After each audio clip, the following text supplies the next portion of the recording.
తిరుమలలో కుండపోతగా వర్షం పడుతుంది. ఎవరైనా పిల్లలతో దర్శనానికి వెళ్ళాలనుకునే వాళ్ళు తగు జాగ్రత్తలు తీసుకున్న తర్వాతనే వెళ్ళండి. కంపల్సరీగా రూమ్ అయితే బుక్ చేసుకోండి. వర్షం పడుతుంది, అలాగే చలి కూడా చాలా ఎక్కువగా ఉంది. చూడండి అందరు ఎలా పడుకున్నారో.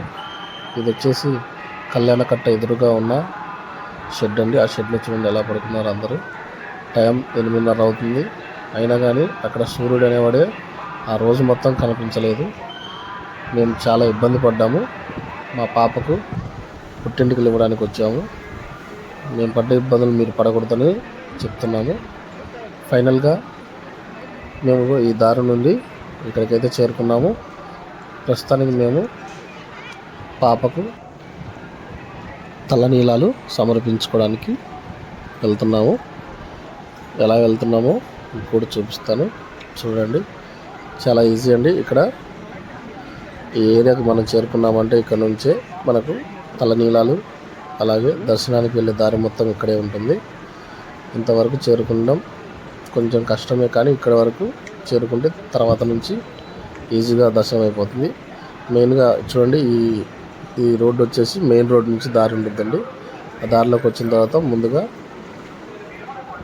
ఇక్కడికి వచ్చి ఇక్కడ పాదరక్షలు మనం ఉంచుకోవచ్చు అండి ఫ్రీగా.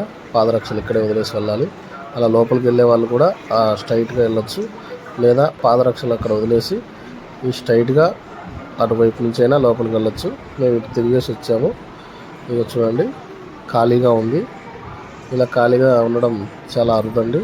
వర్షాలు ఎక్కువ పడుతున్న వల్ల ఇంత ఫ్రీగా ఉంది. లేదంటే ఇక్కడే చాలా టైం పడుతుంది. లోపల స్నానాలు చేసే దగ్గర కానీ, తలనీలాలు ఇచ్చే దగ్గర కానీ మొత్తం ఖాళీగా ఉంది. చూడండి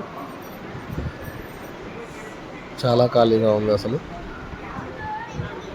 ఇలా కూడా రావచ్చు.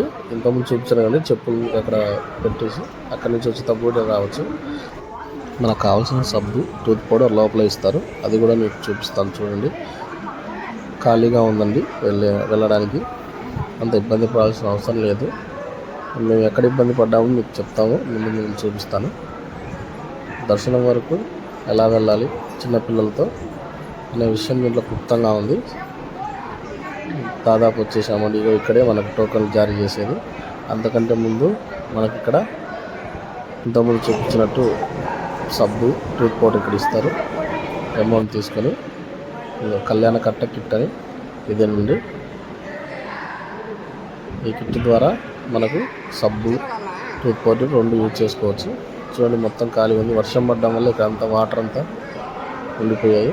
లేకపోతే ఇక్కడ నీట్గా ఉండేది. ఇంతకుముందు మేము వచ్చినప్పుడు చాలా నీట్గా ఉండేది. మనుషులు ఎవరు లేకపోయినా కానీ ఈ సర్కిల్ తిరుక్కొని వెళ్ళాల్సి వస్తుంది. చాలా 5-6 సర్కిల్ తిరగాల్సి వస్తుంది. అదంతా కొంచెం స్కిప్ చేస్తాను. అందరూ చాలా ఫ్రీగా వస్తున్నారు. ఒకప్పుడు వచ్చినప్పుడు ఇంత ఫ్రీగా ఉండేది కాదు.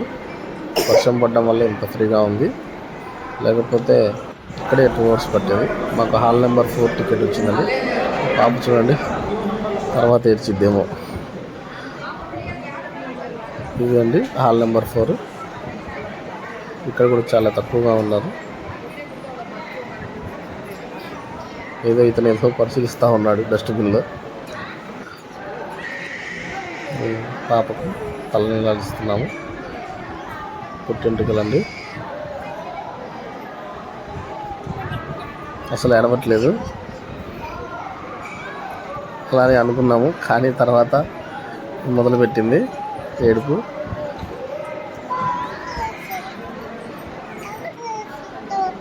మా రెండో పాప అండి.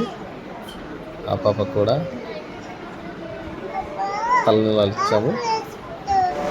దాని తర్వాత మేము ఈ ఏరియా నుంచి శుభతం దగ్గరికి చేరుకున్నాము.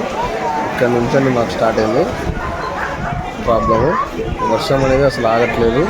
చలి ఎక్కువగా ఉంది. పిల్లలు అసలు ఆ చలికి తట్టుకోలేకపోయారు. ఆ చలి ఎట్లా ఉందంటే అసలు పిల్లలు వణికిపో. మేము శుభతం దగ్గరికి 10:30 కల్లా చేరుకున్నాము. కానీ అక్కడ వాళ్ళందరినీ లోపల పంపిస్తున్నారు. ఎవరిని పంపిస్తారంటే కళ్యాణం టికెట్లను తీసుకున్న వాళ్ళను మరియు విఐపి దర్శనం వాళ్ళని మాత్రమే పంపిస్తారు. ఎవరైతే పిల్లలకు డేట్ ఆఫ్ బర్త్ సర్టిఫికేట్ తీసుకుని వస్తారో, అదే 1 year లోపు ఉన్న వాళ్ళను మాత్రం 11:30 అలా పంపిస్తామని చెప్పారు. ఎగ్జాక్ట్ టైం అయితే 12 o'clock అని చెప్పారు. సరే అని వెయిట్ చేస్తూ ఉన్నాము. అంతలోపు వర్షం అసలు ఆగట్లేదు, ఫుల్గా పడుతుంది. చూడండి ఎలా పడుతుందో. నెక్స్ట్ అలానే గాలి కూడా, ఆ గాలి వల్ల, ఆ వాన వల్ల, గాలి రావడం వల్ల పిల్లలకు చలి బాగా ఇబ్బంది పెట్టింది. ఎలానో మేము 2 దుప్పట్లు తీసుకెళ్ళాం. ఆ దుప్పట్లు కప్పినా కానీ వాళ్ళకు ఉండట్లేదు.